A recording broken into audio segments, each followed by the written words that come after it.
주호영 비상대책위원장 직무 정지로 지도부 공백 사태를 맞은 국민의힘은 권성동 직무대행 체제를 유지하면서 추석 전까지 새 비대위를 구성하기로 했습니다. 이준석 전 대표는 비대위 활동 자체가 무효라며 추가 가처분 신청을 냈습니다. 공식 행보에 돌입한 이재명 민주당 대표가 윤석열 대통령에게 민생 개선을 위한 영수회담을 공식 요청했습니다. 민주당 새 지도부는 김건희 여사와 관련한 각종 의혹에 국정조사, 특검 추진까지 언급하면서 강경 입장을 보였습니다. 국회는 오석준 대법관 후보자 인사청문회를 열고 자질과 도덕성을 검증했습니다. 서로 대비되는 과거 판결의 불공정 문제와 윤석열 대통령과의 사적 친분으로 인한 사법부 독립성 문제가 쟁점이 됐습니다.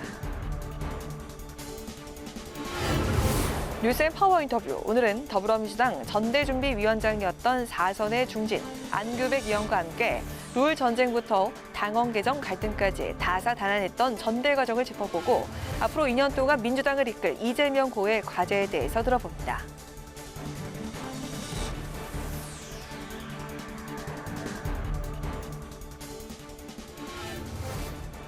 여러분 안녕하십니까? 8월 29일 의정 종합뉴스 뉴스엔 시작하겠습니다. 오늘은 예결위 중계로 조금 늦게 시작합니다. 집권 여당인 국민의힘 상황이 혼돈의 연속입니다. 지난 금요일 법원의 주호영 비대위원장 직무정지 결정에 따라 국민의힘 비대위는 권성동 원내대표가 비대위원장을 대신해서 추석 전에 새 비대위를 꾸리기로 했는데요. 이에 맞서 이준석 전 대표가 권성동 직무대행 체제는 무효라며 또다시 가처분 신청을 냈습니다. 여기에 서병수 전국위 의장과 안철수 의원 등이 권 원내대표 사퇴와 새 비대위 출범 반대 입장을 밝히면서 당내 혼란이 가중되는 모습입니다. 보도에 홍혜진 기자입니다. 집권 여당이 지도부 문제를 놓고 또다시 사법부의 판단을 기다리는 처지가 됐습니다.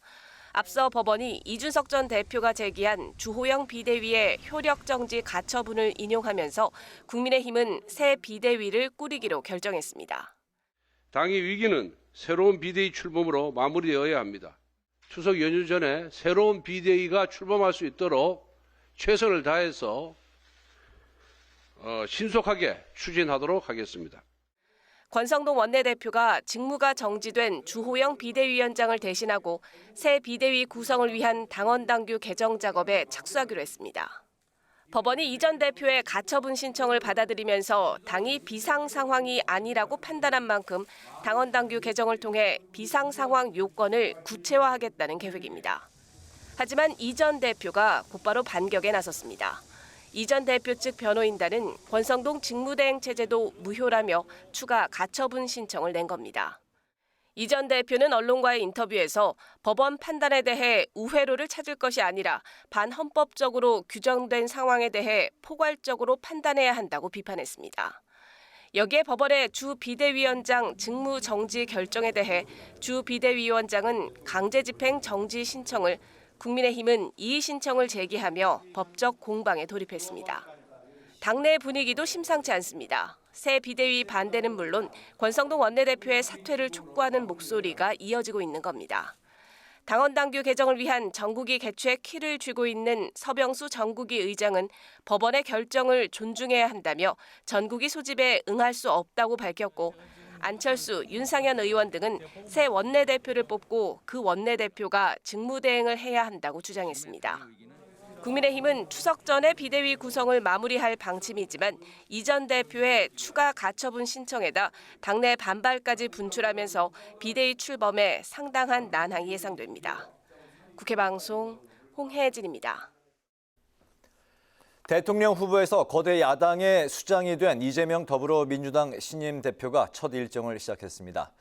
첫 최고위를 주재하며 민생 회복을 강조하고 윤석열 대통령에게는 거듭 영수회담을 제안했습니다. 또 경남 양산을 찾아 문재인 전 대통령을 만나는 등 통합 행보도 이어갔습니다. 보도에 태윤영 기자입니다. 이재명 더불어민주당 신임 당대표가 현충원 참배를 시작으로 첫 최고위를 주재하며 공식 활동에 들어갔습니다. 이 대표의 일성은 민생 회복, 민생과 경제 등의 정당이 책임 있게 나서야 한다면서 첫 지시로 당대표 아래 관련 특위 구성을 주문했습니다. 경기지사 시절 때부터 강조했던 실용적 민생개혁을 거론하며 민주당의 정책적 방향성도 제시했습니다. 우리 민주당의 갈 길은 실용적 민생 개혁의 길이라고 생각합니다. 민생을 위한 개혁을 실용적으로 해 나가겠다. 거기에 가장 중점을 두겠다. 이 말씀을 드립니다. 고물가, 고환율 등 어려운 경제 위기 극복엔 여야가 따로 없다며 윤석열 대통령에게 재차 영수회담을 제안했습니다. 윤석열 대통령께 다시 한번 공식적으로 영수회담을 요청드립니다. 민생 앞에 여야와 정쟁이 있을 수 있겠습니까? 민생을 위협하는 퇴행과 독주에는 맞서 싸울 거라면서 야당의 정부 견제 역할도 강조했습니다. 새롭게 구성된 최고위에서는 대통령실 사적 채용 논란과 김건희 여사의 각종 의혹과 관련해 국정조사, 특검 필요성이 거론되기도 했습니다. 이 대표는 오후에는 경남 양산 평산마을을 찾아 문재인 전 대통령을 예방했습니다. 전당대회 과정에서 불거진 계파 갈등을 봉합하고 당내 통합에 힘쓰겠다는 의지로 풀이됩니다. 많이 가르쳐 주십시오라는 말씀을 하셨고 그에 따라서 이제 덕담으로 아까 얘기한 변화와 혁신을 해야 된다는 말씀을 하신 겁니다. 그러니까 우리가 이제 민주당이라고 하는 정당 안에서 하나다라고 하는 면을 서로 이제 공유하는 의미가 있으니까요. 한편 민주당은 경찰이 백현동 의혹과 관련해 이재명 대표를 검찰에 송치한 것에 대해 선거법을 이용해 이 대표를 옴짝달싹할 수 없게 만들겠다는 정치적 의도가 다분하다며 경찰의 정치적 행태라고 비판했습니다. 국회방송 태윤영입니다. 국회에서 윤석열 정부 첫 대법관 후보자인 오석준 대법관 후보자에 대한 인사청문회가 열렸습니다. 야당은 오 후보자가 과거 내린 판결과 윤 대통령과의 친분을 지적했고 여당은 현재 법관들의 편향성 문제를 거론하며 대법관으로서의 자질 검증을 이어갔습니다. 김동희 기자가 전합니다. 오석준 대법관 후보자 인사청문회에선 과거 오 후보자의 판결이 검증대에 올랐습니다. 논란이 된 건 지난 2011년 운송 수입금 800원을 횡령한 버스기사의 해고가 정당하다고 내린 판결과 2013년 사건과 관계 있는 변호사에게 85만 원 상당의 유흥접대를 받은 검사의 면직 처분은 부당하다고 한 오 후보자의 판결입니다. 야당은 오 후보자가 사회적 약자를 배려하는 것보다 권력자와 고위공직자의 속사정을 알아주는 판결을 했다며 오 후보자의 판결 균형성에 문제를 제기했습니다. 왜 이렇게 향을 받게 되는지 그 경위에 대해서 살피시고 이 면직 처분에 이래서 이 사람들이 받을 불이익에 대해서 다 설치를 하셨어요. 근데 이 버스기사 횡령 사건에서는 그런 걸 들여다보신 흔적이 전혀 없습니다. 그리고 이후에 이 사람 삶이 어떻게 되는지 전혀 알고 계시질 않습니다. 균형이 너무 없으신 거 아닙니까? 국민의힘은 해당 버스기사에 대한 판결이 노사 합의 내용 등을 고려한 것이었다고 엄호했고 오 후보자도 사정을 미처 살피지 못한 부분이 있었다며 일부 책임을 인정했습니다. 버스 운전을 하는 기사와 회사 관계에 있어서 저는 가장 중요한 것이 대금이 전액 회사로 입금될 거라고 하는 신뢰 관계라고 생각합니다. 그분이 저의 판결로 인해서 그 어려움을 겪고 있을 수도 있다는 생각에 저도 마음은 무겁습니다. 노 후보자와 윤석열 대통령과의 사적 친분 여부와 판사의 편향성 문제도 논란이 됐습니다. 야당 의원들은 오 후보자와 윤 대통령이 서울대 법대 동문인 점을 지적하며 사법부의 독립성 문제에 우려를 표했고 여당 의원들은 김명수 대법원장 체제에서 요직에 기용된 법관 다수가 특정 단체에 가입돼 있어 편향성 문제가 제기될 수 있다고 지적했습니다. 대통령이 임명하는 대법원장이나 헌법재판관도 인사권자인 대통령이 의뢰하면 법무부 인사정보관리단이 1차 검증을 할 수 있느냐는 질문에는 그렇게 해선 안 된다고 오 후보자는 답했습니다. 대통령 임명권을 가지고 있는 행정부 내지는 공공기관에 관한 것이라면은 100% 그것은 제가 뭐라고 할 수는 없는 것이고 다만 그 대상이 대법관이라든가 대통령 임명하는 헌법재판관이라든가 이런 경우에 해당한다고는 제가 그런 일은 있어서는 안 된다고 생각을 합니다. 인사청문회에선 오 후보자가 딸에게 빌려준 1억 6,200만 원을 재산 신고해서 누락한 것도 논란이 됐는데 오 후보자는 실수로 누락했고 자진 신고했다고 해명했습니다. 국회방송 김동희입니다. 국회 예산결산특별위원회가 지난해 회계년도 결산 심사에 들어갔습니다. 오늘 첫 회의에서는 종합부동산세 과세 기준 완화와 추석 물가 안정 대책 등 현안 질의가 주를 이뤘습니다. 임채원 기자의 보도입니다. 지난해 결산 심사에 착수한 국회 예산결산특별위원회. 여당은 국회 기재위에서 야당의 반대에 부딪힌 종부세 과세 기준 완화 법안 처리의 시급성을 강조했습니다. 문재인 정부의 부동산 정책 실패로 집값이 급등해 징벌적 성격의 종부세 부담 대상이 너무 많이 늘어났다는 지적입니다. 그런데 이른바 기본공제 기준을 14억으로 일시 상향하는 것과 같은 그런 안에 대해서 현재 야당에서 이 부자 감세 아니냐라는 그런 반대 의견을 펴고 있습니다. 추경호 경제부총리도 종부세법 개정안에 국회 처리가 시급하다고 강조했습니다. 이달 안에 종부세법 개정안이 통과되지 못하면 최대 50만 명에게 종부세가 중과된다며 종부세 완화는 세제 정상화라고 거듭 강조했습니다. 좀 세제를 정상화하고 부동산 세제는 세제대로 그리고 시장 안정을 위한 조치는 아까 말씀드린 대로 수요 공급 확대 등을 통해서 이렇게 안정시켜 나가는. 야당은 8번에 거친 윤석열 정부의 민생 안정 대책에도 8월 소비자 물가지수가 6.3%나 상승했다며 정부의 확실한 대책 마련을 촉구했습니다. 특히 다음 주로 다가온 추석 물가에 대한 우려가 컸습니다. 이게 5만 원치 장본 겁니다.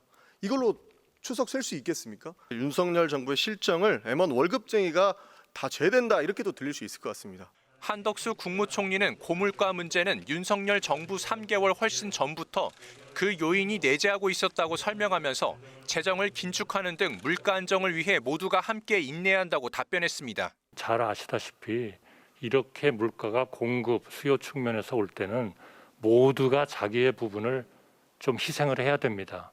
또 만 5세 취약 정책을 철회할 것이냐는 질문에 한 총리는 현재로서는 더 추진하기 어렵다고 생각한다고 밝혔고 정부 재정 운영 기조에 대해선 건전 재정 기조로 전환하겠다는 입장을 거듭 강조했습니다. 국회 방송 임채원입니다. 지난 폴란드 루마니아 순방에서 K방산의 적극적인 참여와 2030 부산 엑스포 지지 입장을 이끌어낸 김진표 국회의장이 그 후속 조치로 한국항공우주산업 카이와 부산 엑스포 예정지를 방문해 관계자들을 격려하고 국회 차원의 적극적인 지원을 약속했습니다. 김동길 기자가 보도합니다. 경북 사천에 위치한 한국항공우주산업 카이를 방문한 김진표 국회의장은 지난 폴란드 루마니아 순방 성과를 강조했습니다. 김 의장은 폴란드 의장과 방산무기 수출 본계약의 신속한 체결을 독려했었다며 다음 달 FA-50 경공격기 본 계약에 차질 없는 준비를 당부했습니다. 또 방산 수출에 있어서 의회 외교의 중요성을 거듭 강조하고 방사청에 협조를 요청했습니다. 이렇게 우리나라하고 관계를 맺게 되면 물론 행정부 대통령이 제일 중요하지만 그래도 국회에도 일사불란하게 도와주고 쳐줘야 소위 잡음이 안 끼지. 한국형 전투기 KF-21의 시제기 제작 현장 등을 둘러보고 국내에서 최초 개발된 T-50 고등 훈련기에도 직접 탑승해보며 현황을 보고받은 김 의장은 항공우주산업에 아낌없는 지원을 약속했습니다. 우리 국회에는 우리나라가 항공우주산업 강국으로 나아가는데 여러 가지 걸림돌이 되는 법과 제도가 있다면 그걸 정비하고 또 필요한 예산을 적기에 지원을 하는 이런 방법으로 여러분을 도우려고 합니다. 김진표 국회의장은 2030 부산 엑스포 개최 예정지인 이곳 부산 북항을 직접 찾아 엑스포 유치를 위한 국회 차원의 지원 방안을 모색했습니다. 김 의장은 국회를 비롯한 민관의 협력이 유치 과정에서 중요하다고 강조했습니다. 국회의원들의 외교 활동 강화와 전 세계 네트워크망을 가지고 있는 대기업, 이를 뒷받침하는 정부의 지원이 한데 모아져야 유치에 성공할 수 있다고 밝혔습니다. 역시 세계적인 딜러망을 가지고 있는 우리 대기업들이 적극적으로 아주 경쟁적으로 서로 협력을 해줘야 되니까 이 지지 선언을 하면 우리 대기업들의 투자 사절단이 곧 다녀가게 한다든가 이렇게 서로 링크를 시켜주면서 한 나라 우리 지지를 확대하는 그런 전략이 저는. 박형준 부산시장은 부산 엑스포 홍보대사로 위촉된 BTS가 국익 차원에서 공연을 계속할 수 있도록 군 대체 복무 제도를 적용받을 수 있게 해달라고 건의했고 김 의장은 대체 복무제도에 대중예술인이 제외돼 있는 점 등을 지적하면서 대통령 훈포정을 받을 만한 사람으로 제안하는 기준을 제시하기도 했습니다. 또 국방위에서 관련 논의가 진행되고 있는 만큼 관심 있게 지켜보겠다고 말했습니다. 국회 방송 김동길입니다. 여야가 내일 예정됐던 본회의를 오는 9월 1일로 연기하기로 했습니다. 이에 따라 내일 처리하려던 민생 법안은 정기국회 개회식 직후 열리는 1일 본회의에서 표결에 들어갈 수 있을 것으로 보입니다. 교섭단체 대표연설 일정도 조정해서 9월 14일엔 민주당, 15일엔 국민의힘 연설을 들을 예정입니다. 국회 행정안전위원회에선 밀정 의혹이 제기된 김순호 초대 경찰국장 거친 논란과 지난 대선에서의 선관위 부실 투표 관리 등이 쟁점이 됐습니다. 김순호 국장을 직위에서 물러나게 해야 한다는 일부 야당 의원들의 요구에 이상민 행안부 장관은 성급하게 결정한 일이 아닌 것 같다면서 여러 의견을 듣고 있다고 말했습니다. 지난 대선 중앙선관위에 대해서 여당 측이 감사원 감사를 촉구한 것과 관련해서 선관위 측은 정당한 권한이 있는 감사라면 언제든지 받을 용의가 있다고 밝혔습니다.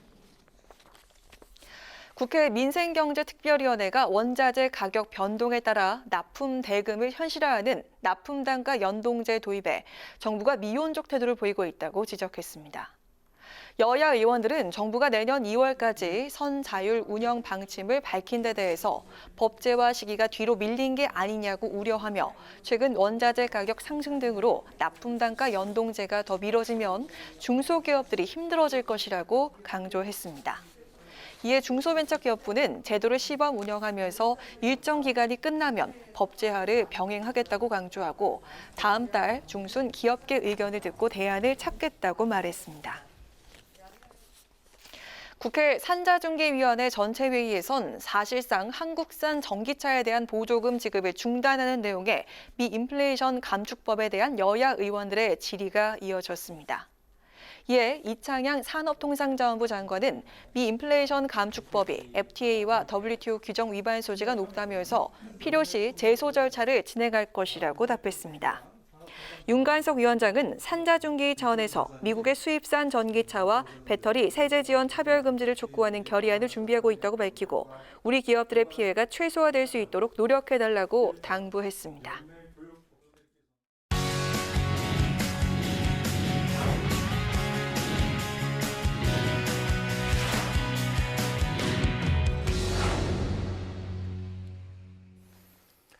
네, 오늘 이슈 분석 강민지 기자와 함께합니다. 강 기자 어서 오세요. 안녕하세요. 네, 이준석 전 대표의 가처분 신청이 일부 인용이 되면서 국민의힘이 또다시 내용에 휩싸였는데요.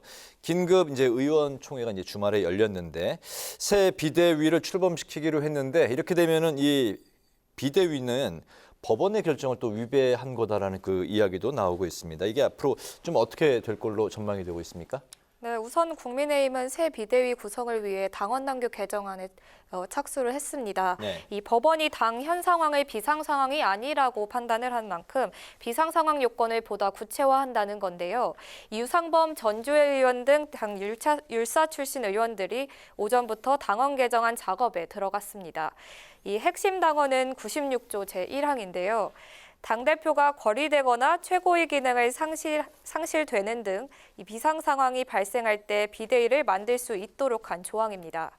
여기에 선출직 최고위원 4명이나 3명이 사퇴하면 이라는 문구를 넣어서 지금 상황에서도 비대위를 출범시키도록 한다는 겁니다.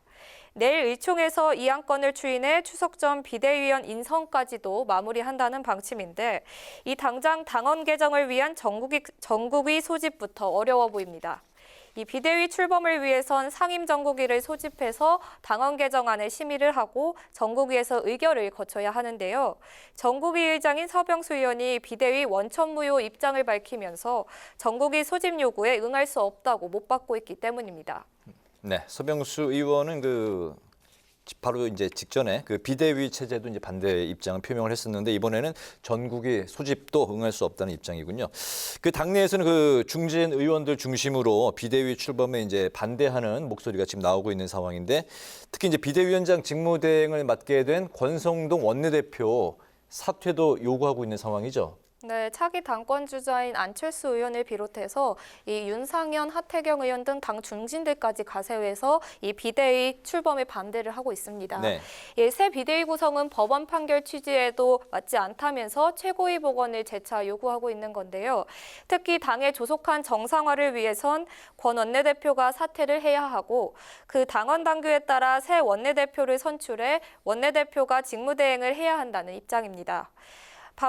반면 권 원내대표는 새 비대위 출범을 위해서 원내대표로서 반드시 수행해야 하는 직무가 있다. 새 비대위 구성을 마무리 지으면 스스로 거취를 결정하겠다고 결단 의사를 밝혔습니다. 장제원 의원 역시 권 원내대표의 사퇴 시 당 수습을 할 사람이 없다. 의총에서 의견을 모았으니 그대로 해야 한다는 주장인데요. 하지만 당내 사퇴 압박이 점점 거세지고 있는 만큼 권 원내대표가 조만간 사퇴 의사를 밝히고 차기 원내대표 선출까지만 임기를 다할 것이라는 관측이 나옵니다. 또 새 비대위를 출범하기로 한 추석 직전 자진 사퇴할 가능성까지 나오고 있습니다. 네, 의원총회에서는 이준석 전 대표 추가 징계에 이제 의견을 모았는데 이에 대해서 이 전 대표가 추가 가처분 신청을 또 냈죠? 네, 이 전 대표 측이 오늘 추가로 이 비대위 상대로 한 효력정지 가처분 신청을 제기했습니다. 네. 네, 국민의힘의 비대위 출범을 위한 당원 당규 개정안 작업을 맡기 위해서인데요. 네. 비대위원장 직무대행인 권성동 원내대표를 비롯해서 비대위원 모두가 직무집행을 할 권한이 없다는 겁니다. 정치권에서는 이 법원이 앞서 비상상황 여부에 대한 판단을 내렸고 또 이 당이 새 비대위 출범을 추석 직전 이렇게 기한을 못 박았거든요. 네. 그런 만큼 가처분 결정이 이전보다는 빠르게 이르면 2, 3일 안에도 나올 수 있다고 보고 있습니다. 그렇군요. 네, 이 때문에 당에서는 윤리위를 통해서 이준석 전 대표에게 추가 징계를 조기에 착수할 수 있다는 가능성도 나오는데요. 네. 네, 윤리위에서 탈당 권유 내지 이 출당 등을 추가 징계하게 되면 이 비대위 전환 절차의 적법성과는 무관하게 이 당대표 거리가 확실해져 비상 상황에 적용되기 때문입니다. 다만 윤리위가 열린다고 해도 이 전 대표의 소명 여부 등 이 물리적인 시간이 소요되기 때문에 새 비대위 출범과 가처분 인용 결정 전 이 마무리 지을 수 있을지는 미지수입니다. 새 비대위 출범을 추석 전후로 정했다면 이제 다음 주 안으로 비대위를 이제 꾸리겠다는 이야기인데요.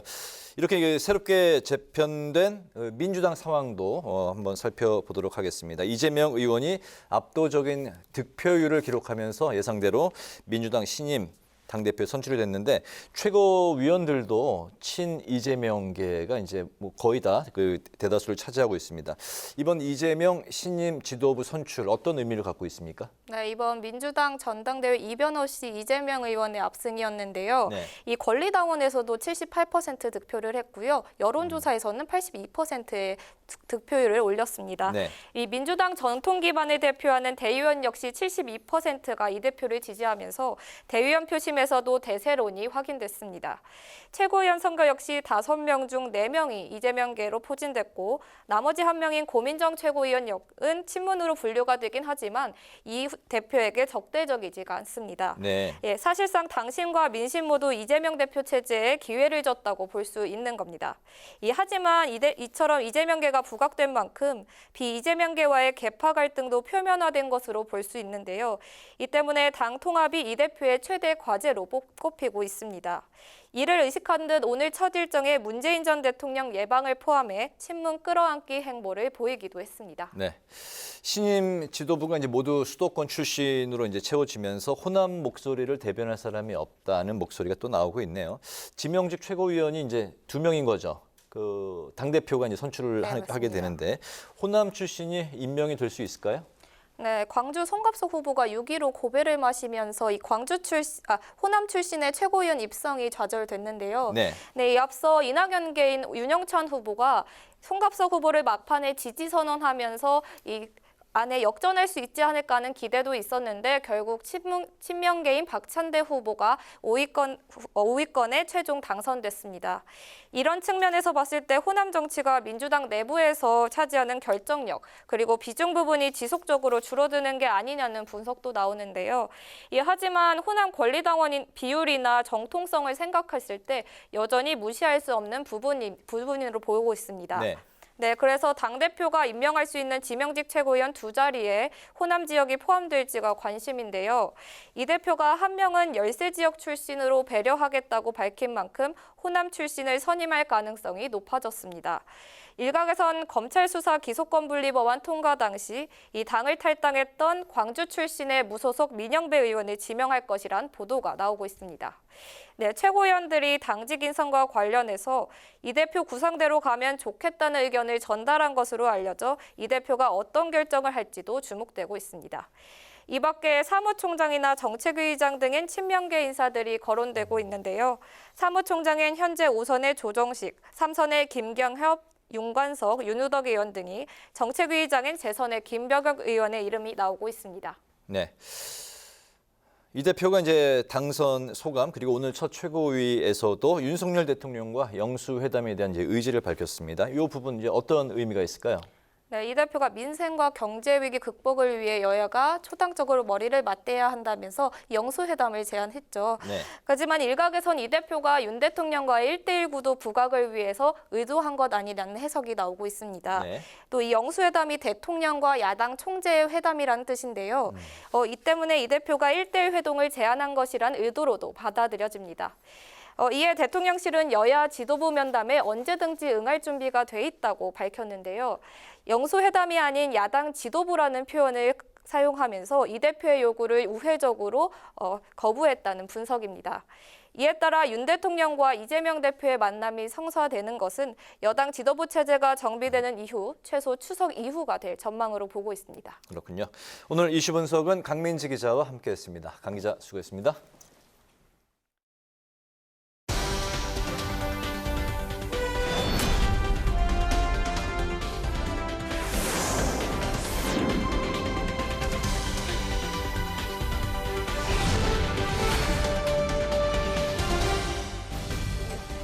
강아랑의 정치톡 시간입니다. 8월 29일 시선을 집중시킨 정치 뉴스 만나보시죠. 첫 번째 정치톡은 이준석 또 제동입니다. 국민의힘 비상대책위원회가 추석 연휴 전인 다음 달 8일까지 새로운 비대위를 출범시키기로 한 가운데 새 비대위 출범 전까진 권성동 원내대표가 비대위원장 직무대행 역할을 맡아서 문제가 됐던 당원 당규 개정 등을 마무리 짓기로 결정했습니다. 이 같은 국민의힘의 새로운 비대위 구성 소식이 알려지자 이준석 전 대표 측은 즉각 제동에 나섰는데요. 무효인 비상대책위원회가 임명한 무효 직무대행과 무효 비대위원은 당을 운영할 적법한 권한이 없다면서 오늘 서울 남부지방법원에 추가 가처분을 신청했고요. 이어 이 전 대표 오늘 한 언론과의 인터뷰를 통해서 법원이 반헌법적이라고 규정했는데도 우회로를 찾고 있다면서 국민의힘 새 비대위 구성을 강도 높게 비판했습니다. 우리 당의 율사 출신 의원들이 너무 지금 이 사안을 법률적으로 재단하려고 하는 것이 아니냐 그런 우려가 있습니다. 지금 명백하게 어떤 우회로를 찾는 것이 답이 아니라 결국은 이 반헌법적이라고 규정된 상황 또는 해서는 안 되는 일이라고 적시된 그런 것들에 대해 가지고 좀 더 포괄적으로 보고 판단했으면 좋겠습니다. 저는 법원의 판결이 다들 아시는 것처럼 실제로 한 2-3주 정도의 숙고 속에서 나온 것인 만큼 정치권에서 그 판단을 존중할 필요가 있다. 한편 앞서 국민의힘은 지난 주말 긴급의총에서 최근 당과 윤석열 대통령을 겨냥해 날선 발언을 쏟아낸 이준석 전 대표에 대한 추가 징계를 촉구했습니다. 윤리위가 이 전 대표 탈당 권유나 제명 징계를 의결할 경우 비대위 전환의 적법성과 무관하게 당대표 거리가 확실해져 법적 투쟁의 소지가 줄어들기 때문입니다. 국민의힘의 이 같은 움직임에 대해선 이 전 대표 또 다른 논란을 만들지 말라는 입장을 밝혔습니다. 의원총회에서 윤리위에게 지령을 내리는 듯한 모습 자체도 그것도 사실 뭐 법적인 판단 대상은 아니겠지만 이미 국민들께서는 이례적인 상황이라고 판단하고 계실 겁니다. 그렇기 때문에 무리수를 덮으려고 또 다른 무리수를 일으킨다든지 논란을 덮으려고 또 다른 논란을 만든다든지 이런 거는 안 했으면 좋겠고. 이준석 전 대표의 가처분 2차전이 예고되면서 국민의힘의 혼돈 상황은 더 가중될 것으로 전망되고 있습니다. 집권 여당의 지도부가 법원의 가처분 대상이 된 데 이어서 당 내혹을 둘러싼 책임론까지 불거지면서 국민의힘은 그야말로 진짜 비상 상황에 처한 모습입니다. 거듭된 갈등으로 초유의 사태를 맞은 국민의힘, 위기를 극복하기 위한 돌파구는 과연 어디에 있을까요? 이어서 오늘의 두 번째 정치톡은 우린 다 친문입니다. 더불어민주당 이재명 신임 대표가 8.28 전당대회에서 이변 없는 승부 끝에 거야의 수장 자리에 올랐습니다. 6일 재보선을 통해 초선으로 국회에 입성한 지 2달여 만에 당권을 거머쥔 것인데요. 이와 더불어 5명을 뽑는 최고위원 경선에서도 친명계 의원 4명이 당선돼 차기 민주당 지도부는 명실상부한 친명 지도부로 꾸려졌습니다. 이에 일각에선 친명 일색이란 평가도 나오고 있는데요. 이를 의식한 듯 이재명 신임 대표 당선 직후 기자간담회에서 최고위원 중 상당수가 원래 이재명계라고 불리고 있었는지 잘 모르겠다라면서 다만 80% 육박하는 당원과 민주당을 지지하는 국민들께서 저에 대한 기대가 높으시기 때문에 그 기대에 맞춰서 최고위원들께서 선거운동을 하신 게 아닐까 싶다라고 선을 그었고요. 취임 첫날인 오늘도 당내 통합을 위한 행보로 문재인 전 대통령을 예방하는 등 친문 껴안기에 공을 들였습니다.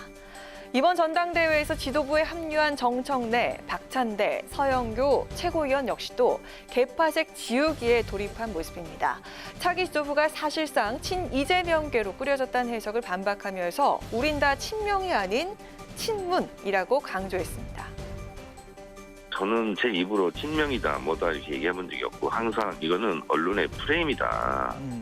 당원들이 지지하는 후보를 놓고 무슨 개파다 이렇게 얘기하는 것 자체가 그거는 말이 안 되는 말이다 이렇게 생각하고 그래서 저는 굳이 따진다면 국민파고 당원파다 이렇게 저는 말씀드리고 싶습니다. 정청래 의원, 서용교 의원, 장경태 의원 세 분들을 친명으로 억지로 이렇게 갈라치게 할 부분이 없다는 거죠. 왜냐하면 새로운 지도부를 구성하는 데 있어서 유일한 대안인 이재명을 인정하고 이재명과 힘을 합쳐서 새로운 민주당, 위기의 민주당을 구하겠다라고 해서 합쳐진 거다. 이재명 당대표가 먼저 그 친문입니다라고 이야기하셨습니다. 그래서 저희도 같은 의견입니다. 그래서 오늘 대통령님 뵈러 가는 거고요. 이재명 신임 대표가 처음 소집한 최고위원회에서의 첫 마디는 바로 우리는 친문입니다라고 하죠. 그만큼 안정적인 당 운영을 위해선 무엇보다 당내 화합이 중요하다고 판단한 것으로 보입니다. 한 달여의 전당대회 가운데 빚어진 계파 갈등 역시 새 지도부가 해결할 숙제로 손꼽히고 있는 지금 대선 패배 5달여 만에 압도적인 지지로 당권을 거머쥔 이재명 대표. 그가 보여줄 화합의 카드는 과연 무엇일까요? 지금까지 강아랑의 정치톡이었습니다.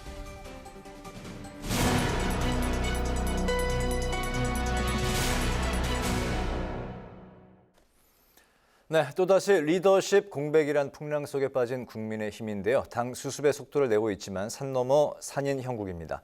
당내 상황을 국민의힘 이유동 상근부 대변인과 이야기 나눠보겠습니다. 대변인님 안녕하십니까? 반갑습니다. 네, 안녕하세요. 네, 법원의 결정으로 주영호 호가 17일 만에 좌초되면서 당이 도로 비대위를 구성하기로 하고 도로 권성동 직무대행 체제가 됐습니다. 하지만 새 비대위 출범을 위한 전국위 소집이 불투명한 상황이고 권 원내대표 사퇴론도 나오고 있는 상황인데요. 그런 가운데 대통령실에서는 권성동 직무대행 결정에 당의 중지 모은 사안이라 잘 해결되길 바란다. 이런 입장을 냈네요. 당내 분위기 현재 어떤지 들어보겠습니다.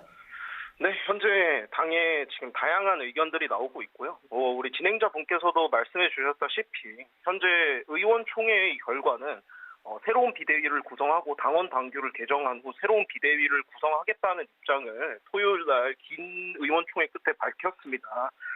의원총회가 나름 권위 있는 기관이기는 당내에 있지만 사실 최고 의사결정 기구는 아니고 모든 의원님들의 생각을 대변하다고 하기는 지금 현재 어려운 상황이거든요.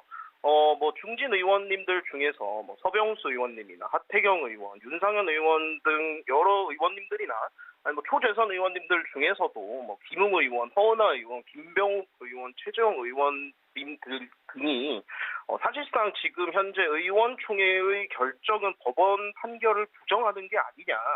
이래선 안 되고 법원의 판결대로 가야 되는 것이 맞다라는 입장을 지금 현재 계속 밝히고 있으세요. 그렇기 때문에 현재 지금 당의 의견이 한 개로 결정됐다라기보다는 굉장히 이렇게 좀 여러 갈래로 나누어져 있는 상황이고 분위기가 굉장히 여러 목소리들이 나오고 있는 상황인 거죠. 그리고 권 원내대표 사퇴 같은 경우는 아직 공식적인 결과가 나오진 않고 아마 내일 10시 반에 있을 비공개 의총을 통해서 결정될 가능성이 현재 높은 상황인데 제가 조사해본 결과 상당수 의원님들이 권성동 원내대표는 사퇴를 해야 된다라는 쪽으로 기운 것으로 알고 있습니다. 네. 네, 그렇군요. 이뿐 아니라 이준석 전 대표가요, 즉각 가처분 2차전에 나서게 됐습니다. 이 전 대표 측은 무효인 비대위가 임명한 사람들은 당을 운영할 적법한 권한이 없다, 이렇게 주장을 하고 있는데요. 당의 입장은 어떻습니까?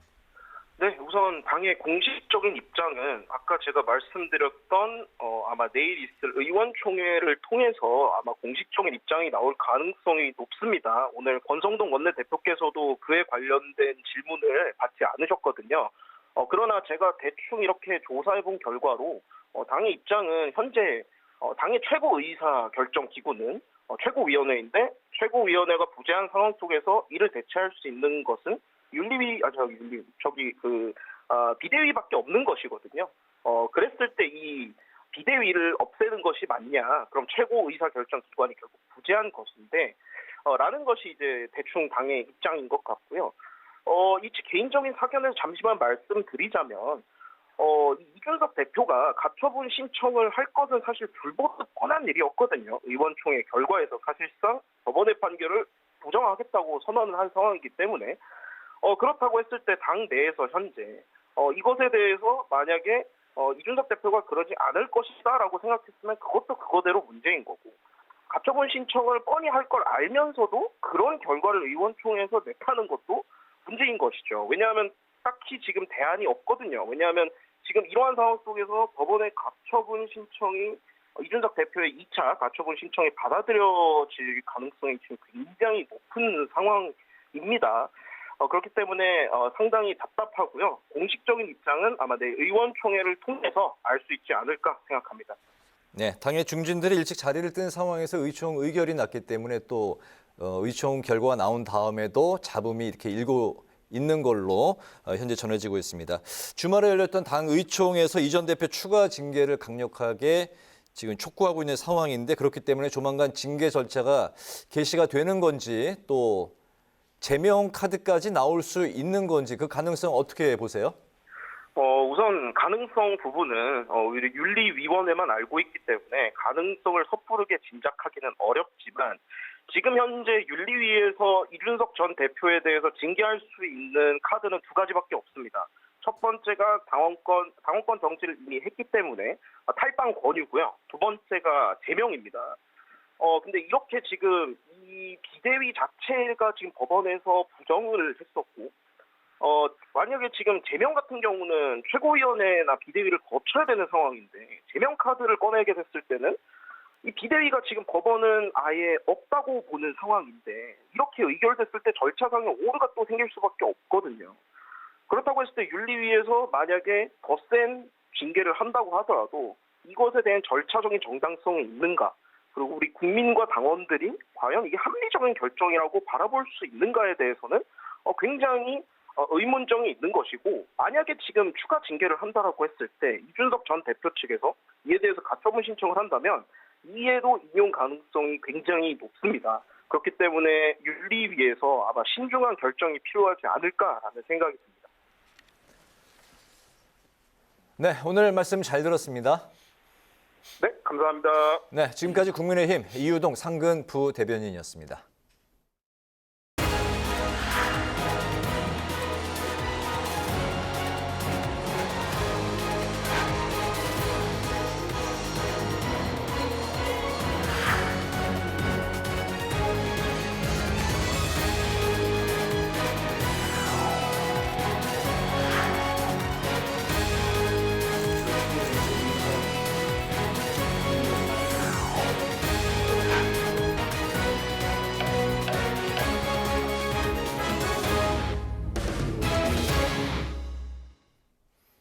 네, 이번 시간은 뉴스앤파워 인터뷰 코너입니다. 더불어민주당 이재명 신임 대표가 이변 없이 거대 야당의 수장 자리에 오르면서 전당대회 그 대단원에 막이 내렸습니다. 전대 초반 룰 전쟁부터 당원 개정 갈등까지 그야말로 다사다난했던 전대 레이스였는데요. 오늘은 민주당의 전대 준비위원장을 맡았던 4선의 중진 안규백 의원과 함께 전대 과정과 새 지도부 숙제에 대해서 이야기를 나눠보겠습니다. 어서 오십시오. 반갑습니다. 네, 반갑습니다. 안규백입니다. 전대위원장 임기가 어제 끝나신 건가요? 그렇습니다. 약 80여일 동안 지난한 시간을 보내고 지난한 시간이었습니다. 무사히 마쳤습니다. 예. 한 두 달, 한 석 달 약간 못 미치는 이제 그런 시간이었는데요. 네네. 어제 임기가 끝났으면 정말 다사다난했고 지난했던 시간이었으면 좀 쉬셔야 되는데 지금 눈도 많이 충혈돼 계신 것 같습니다. 그런 가운데 오늘 또 출연해 주셔서 굉장히 감사드리고요. 전당대회 이제 관리 책임자로 낙점이 되셔서 말씀하신 대로 이제 80여일 정도 어제까지 이제 활동을 하셨습니다. 전준 위원장으로서 그 과정에서 뭐 또 여러 가지 또 이제 돌발 변수도 있었고 우여곡절도 많았습니다. 소회부터 들어볼까요? 네, 저는 당에서 당과 함께 성장해오고 커나온 사람이기 때문에 네. 어떤 자리에 주어지든 간에 그 직책과 임무에 성실히 수행을 해왔습니다. 따라서 당이 어려운 상황이기 때문에 전당대회 준비위원장이라는 게 각 세력들의 여러 가지 이해 조정과 이런 것을 역할을 해야 되기 때문에 네. 선당 후사의 정신으로 전당대회 준비위원장을 수락을 했던 것입니다. 네. 제가 좀 앞말씀 먼저 이렇게 드리고 싶은 얘기는 많은 사람들이 또 우리 현역 국회의원들도 왜 전당대회 준비위원회가 전대를 코앞에 두고 당을 개장하냐 이렇게 많이 이야기를 하거든요. 네. 근데 전당대회 준비의 그 역할과 그 기능에 대해서 그 기관에 대해서 제가 설명을 좀 드리겠습니다. 원래 전당대회 준비위원이라는 게 위원회라는 게 전대를 앞두고 그 시대 상황과 시대 정신에 맞게끔 당원 개정을 하는 역할과 기능이 있는 겁니다. 네. 그래서 그 기관이 있는 것이고요. 네. 그에 맞춰서 당원 개정과 또 당 강령 이런 부분들을 시대 상황에 맞게끔 손봤다는 그런 말씀을 드립니다. 네. 네. 정말 전대 초반부터 우여곡절이 참 많았는데요. 그때 당시에 그 전준희가 그 예비 경선들의 규정, 그 전대룰을 비대위에서 한나절 만에 뒤집게 되면서 위원장께서 당시에 사퇴 카드를 던지는 초강수까지 두셨던 걸 저희가 기억하고 있는데요. 결국엔 비대위가 한 발 물러나게 되면서 위원장께서도 복귀를 하셨는데 당시 상황을 좀 되짚어 볼까요? 이번 전대만큼은 정말 비상한 각오로 임해야 된다고 생각을 했습니다. 왜냐하면은 대선과 지선의 두 번의 선거를 저희들이 지고 나서 치러야 되기 때문에 그 어느 때부터 상당히 국민과 당심의 괴리감이 있기 때문에 그 괴리감을 어떻게 우리가 메꾸고 새로운 출발을 해야 되냐 이게 가장 큰 숙제였거든요. 네. 그래서 거기에 방점을 찍었는데 일테면은 그 제가 그만두는 계기가 사퇴를 하는 계기가 권역별 최고위원 제도를 두겠다. 그 다음에 중앙위원회에서 전체 100% 후보를 선출하겠다. 이 내용이었거든요. 저는 그렇게 하면 안 되고 국민들 여론도 들어봐야 되고 최고위원회라 하면 전국 단위의 최고위원이지 그 권역의 최고위원이 아니다. 이런 그 서로 간의 인식의 차이가 있었는데 결국은 국민과 당원들이 지지를 해줘가지고 제 안이 받아들였던 것입니다. 네네. 네. 전준 의원 이제 비대위에 이제 뭐 말씀하시는 뭐 인식의 차이라고 볼 수도 있고 외부에서는 또 이제 갈등으로 비춰진 측면도 있는데 그게 이제 더 있었잖아요. 그 당원 80조 이제 개정안을 두고서 1항의 직무정지 시점을 이제 바꿨었는데 중앙에 이제 부결이 났었고 비대위가 이제 1항은 그대로 둔 채 이제 3항을 수정하는 절충안을 냈습니다. 위원장님께서는 이제 당시에 유감만 표하셨네요. 그 전처럼 강력하게 사퇴 카드는 또 없었습니다. 그럼 뭐 사퇴란 것은 한 번 정도 써야지 두 번, 세 번 쓸 수 없는 거 아니겠습니까? 네. 근데 제가 이 당헌 80조 내용을 보면은 상당히 불합리하게 돼 있습니다. 당초 이게 지금 2015년도에 제가 사무총장 할 때 이 안이 만들어졌는데 그때도 상당히 논란이 많았거든요. 네. 당초 원안에는 행정부의 일원인 검찰에다가 맡길 수는 없고 법원의 판단을 받고 1심의 판단을 보고 결정을 하자 이런 차원이었는데 그 뒤에 2017년도에 이 내용이 바뀐 겁니다. 그래서 다시 제가 우리 당의 운명을 이제 여당에서 야당이 됐기 때문에 우리 당의 운명을 정부 여당한테 맡길 수는 없는 것 아니냐. 최소한 법원의 판단까지 받아보고 그것을 결정하자. 따라서 이 모든 것들이 우리 당의 미래와 가치를 염두에 두고 최소한 우리 당이 앞으로 어떻게 프로세스를 밟아갈 것이다라는 생각을 하고 제가 이 80항의 뭡니까 이 개정을 약간 손을 봤던 것이죠. 네. 결국은 뭐 잘 됐다고 저는 생각을 합니다. 네. 알겠습니다. 위원장님 결정을 두고 이제 뭐 때마다 이재명 의원의 손을 들어준다 이게 뒷말 혹시 들어보셨나요? 예. 어떠셨습니까? 뭐 사실이 아니고 당의 미래 가치를 위해서 한 것이기 때문에 크게 개의치 않았습니다. 알겠습니다. 네. 자, 그런데 당원 관련해서 전당원 투표제가 막판에 급제동이 걸렸잖아요. 그러면서 이를 뺀 당원 80조 절충안만 재투표 끝에 최종 문턱을 넘게 됐습니다. 자, 이런 재개정에 대해서 일사부재 위배라는 비명계 반발이 컸었는데 의견 어떻습니까? 우리 당의 일사부재 의회 그 원칙이란 것은 국회 회기하고는 다릅니다. 그래서 한 번에 중앙위원회가 끝났으면 그 다음에 중앙위까지 계속 이어지지 않기 때문에 그걸 일사부재이라고 볼 수가 없는 거지요. 그건 원인을 제공한 것은 상당히 부적절했다 이렇게 판단을 하고요. 그 모든 것들이 제 말에 동의를 해서 이게 잘 처리가 된 것 같습니다. 네, 그렇군요. 민주당 전대가 어쨌든 뭐 대단원의 막을 어제 이제 내렸습니다. 새 당대표로 이재명 의원이 선출이 됐고 이재명 친정 체제가 이제 구축이 됐다는 평가가 나옵니다. 최고위원 5명 중에 4명이 이제 친명계. 고민정 의원도 나쁘지 않다. 사이가 나쁘지 않다. 이제 그런 평가가 나오고 나머지 지명직도 이제 뭐 어차피 당대표가 이제 선출을 하니까요. 이 대표가 당의 통합, 비전 제시, 사법 리스크 등 이러한 앞으로 이제 시험대에 놓여 있다 얘기가 나오고 있습니다. 새로운 수장 그리고 지도부 탄생 의미를 어떻게 평가하십니까? 저는 동시에 같이 살면서 같은 당에서 국가를 위하고 또 당을 위해서 일하는 사람들이 큰 틀에서 보면은 한 방향을 다 지향해서 가는 사람들이기 때문에. 그것이 큰 개파에 속하고 안 속하는 그건 차후 문제라고 생각합니다. 국회의원은 다른 사람하고 일반적인 사람하고 약간 달라지지 않겠습니까? 자그마한 그 소리의 그 얽매여서 큰 대의를 그르치면 안 된다고 생각을 하고요. 그러면서 이제 이재명 후보가 이제 첫 출범을 하게 됐는데 무엇보다도 국민들로부터 사랑과 관심과 저걸 우리가 지지를 받아야 되기 때문에. 그러기 위해서는 통합과 쇄신을 가지고서 국민들 속에 파고 들어가고 협력은 협조를 하고 또 문제 있는 것은 끝까지 정부 여당에 견제를 하면서 그런 감시의 역할을 해야 되지 않는가 그런 생각을 합니다. 근데 이번 전대가요 산무라는 그런 표현들이 있습니다.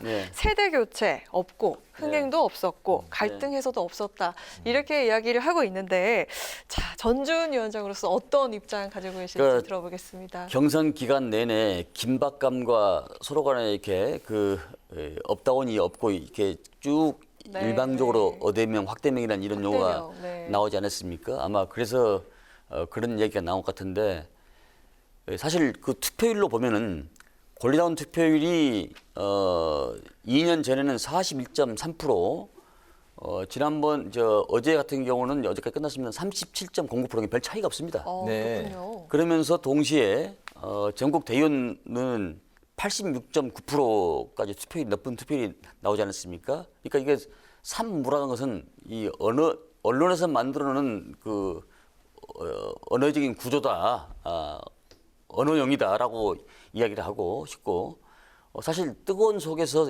치러졌다고 봐야 됩니다. 그리고 기본적으로 권리당원 모수가 작년에는 70만이었는데 이번에 120만입니다. 120만이기 때문에 기본적으로 모수가 다릅니다. 그까지 감안하면은 상당히 높은 그 평소보다는 높지 않았지만은 그렇게 낮은 것은 아니다 이렇게 평가할 수가 있는 거죠. 그렇군요. 산무라고 강아랑 앵커가 이제 그 평가를 뭐 그 전언을 하니까 위원장님 그 충혈된 동공이 살짝 흔들리셨는데 그 정도는 아닌 걸로 정리를 하겠습니다. 알겠습니다. 네, 뭐 모수 자체가 권리당원이 70만에서 120만으로 늘어났죠. 금년에. 그다음에 그 전국 대의원 투표도 86.9%라는 높은 투표를 벌이지 않습니까? 네네. 2년 전 같은 경우는 원샷으로 그날 다 투표를 다 했습니다. 근데 이번에는 각 권역별로 이렇게 순회하면서 했기 때문에 투표율이 다소 좀 다른 때보다는 낮았던 그런 이유도 되지 않나 싶습니다. 알겠습니다. 네. 상대 당을 바라보는 바라보시는 시선도 한번 네. 질문을 드려볼게요. 그 여당이 이제 그야말로 대혼돈의 지금 상태 아니겠습니까? 이제 공백 사태를 맞은 지도부 공백 사태를 이제 맡고 있고 도로 비대위를 결정하고 당분간 도로 권성동 체제인데 뭐 어쨌든 뭐 그 정비해서 다음 주 안에 새로운 또 이제 비대위를 구성하겠다는 입장인 것 같습니다. 추석 전에 권성동 원내 대표는 그때까지만 맡고 거취를 결정하겠다 이런 또 입장 표명을 했습니다. 야당 그 중진으로서 초유 사태를 맞은 이 여당 지혜를 좀 빌려주신다면 어떤 말씀을 하실까요? 남의 당에 대해서 잘 제가 얘기를 안 씁니다만은 집권 여당인데 100여일 만에 비상대책위원회를 꾸리고 또 거기서 법원에 판결을 받아서 무효란 이런 것까지 판시까지 나왔고 참으로 입이 10개도 할 말이 없다라는 것을 좀 말하고 싶고요. 네. 그 이후에 법원의 판결 이후에도 그걸 받아들여서 쇄신을 해야지 손가락으로 하늘 가리는 이런 형국이 돼서는 안 되겠다라는 그런 생각을 갖습니다. 어쨌든 여당이 강해야 야당이 강하고 네가 살아야 내가 사는 것이지 네가 죽어야 내가 죽는 것은 아닙니다. 네. 그러니까 강한 여당, 강한 야당이 있어야 민생을 가지고 우리가 상호 견제를 하는 것이기 때문에 저는 네. 정부 여당이 빨리 민심도 회복하고 제2치에서 돌아오기를 소망합니다. 알겠습니다. 네. 자, 마지막으로 윤석열 정부 출범 이후 첫 정기국회를 앞두고 있는데요. 민주당의 또 4선 중진이시잖아요. 의원님의 의정활동 목표 먼저 들어보도록 하겠습니다. 네. 원래 국감이라는 게 정기국회라는 게 감시와 견제 야당의 역할이지 않습니까? 네. 잘한 것은 한없이 칭찬해주고 네. 또 잘못된 부분은 아주 태풍 치듯이 질타를 해야 되는 것인데 외교안보 사정을 제가 국방이기 때문에 외교안보를 보면은 참으로 어떤 아젠다가 지금 없습니다. 이를테면 MB 때 비핵 개방 3천, 핵을 폐기하고 개방하면 3,000불까지 보장해줄게. 이런 정책이나 좀 있어야 되는 이런 것까지도 있어야 되는데 담대한 어떤 정책을 펴겠다 했는데 내용이 지금 없습니다. 지금 청와대를 용산으로 옮긴 문제, 항모가 예산까지 태워졌는데 그걸 지금 이렇게 예산도 지금 안 태우고 이런 문제, 또 여러 가지 함선의 전파 문제, 네. 굉장히 지금 또 거기다가 방위사업청 또 이전 문제, 지금 방산 수출이 방위사업청 개청할 때 2.5불에서 지금 금년에 300억 불까지 바라볼 수 있는 단계까지 왔습니다. 그걸 또 방위사업청을 지방으로 또 옮긴다는 이런 얘기가 또 있어요. 네. 그래서 그런 문제를 좀 아주 적나라하게 지적을 하면서 다시 원점으로 돌아오도록 그렇게 지금 할 생각을 가지고 있습니다. 네, 그리고 또 당의 새 사무총장 함화평에 오르고 계신 것 같은데요. 예. 앞으로 또 당을 위해서 어떤 역할을 하실지 저희가 기대도 되고 또 궁금하기도 합니다. 글쎄요, 제가 당무를 오래 경험을 했습니다만은 주어진 역할에 최선을 다해왔다는 그런 말로 대신하고 싶습니다. 알겠습니다. 네, 고맙습니다. 네. 오늘 뉴스앤파워 인터뷰에서는 다사다난했던 민주당 전대 과정 그리고 민주당 이재명 후의 과제를 중심으로 살펴봤습니다. 지금까지 더불어민주당의 4선 중진 안규백 의원의 말씀을 들었습니다. 오늘 말씀 잘 들었습니다. 네, 너무 잘 들었습니다. 감사합니다. 네, 화요일인 내일도 비 소식이 있는데요. 중부지방에 많은 비가 내리겠습니다. 특히 중부와 전북, 경북 지역에 최고 80, 강원 산지에는 최고 100mm 이상의 비가 내리겠고요. 남부지방에도 약간의 비가 조금 내리겠습니다. 아침 기온은 서울 19도, 낮 기온은 서울 21도까지 오르겠습니다. 네, 오늘 뉴스에는 여기서 마치겠습니다. 시청해주신 여러분 고맙습니다.